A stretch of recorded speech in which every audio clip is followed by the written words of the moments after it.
it is certainly not prohibited to prostrate, bow down, and place your forehead on the ground. It is not anti-Islamic, but is it what is it?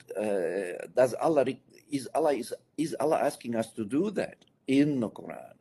Well, it seems that if you read the Quran carefully, there is little evidence that that we are being asked to do this. Even the word sujood, you see, which is interpreted as part of worship.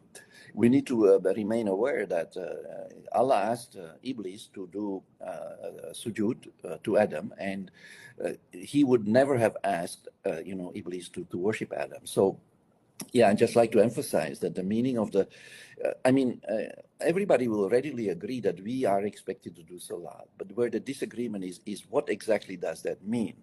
Does it mean mainly, if not exclusively, ritual prayer, or does it mean more than just ritual prayer, or does it even mean something other than ritual prayer, you see? So these questions should be answered, because it seems to me, at least from where I've been looking at the subject, is that what went wrong, so to speak, in the Ummah is that there was actually a kind of disconnect.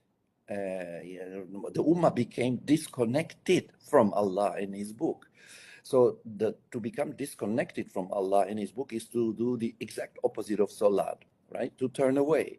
And how did the Ummah turn away from Allah and the book of Allah? Well, by turning to other books, the books of the man-made hadith. So they grabbed onto another rope. Allah has counseled us, warned us to hold on to the rope that He sent down, which is the Quran, the book of Allah.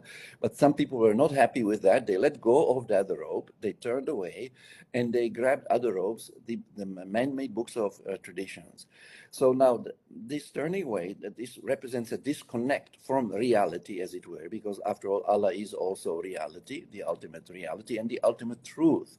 So what we see here is a crisis in the Ummah, which stems basically from disconnecting from Allah and His book and the guidance, and turning to other sources of guidance, which do not guide as well as the book of Allah, the human sources, and that was a very tragic error. So what we are witnessing, I think, in the history of Ummah is a kind of tragedy, yeah? Because the book of Allah came down to help the people at the time, and eventually the rest of the world, to find the right path and to follow it. And for a while, the Ummah did do that, but then they began to stray. And what are the reasons for the straying, you see? So now I think politics has something to do with it. And one other alternative rendition that I have come across of why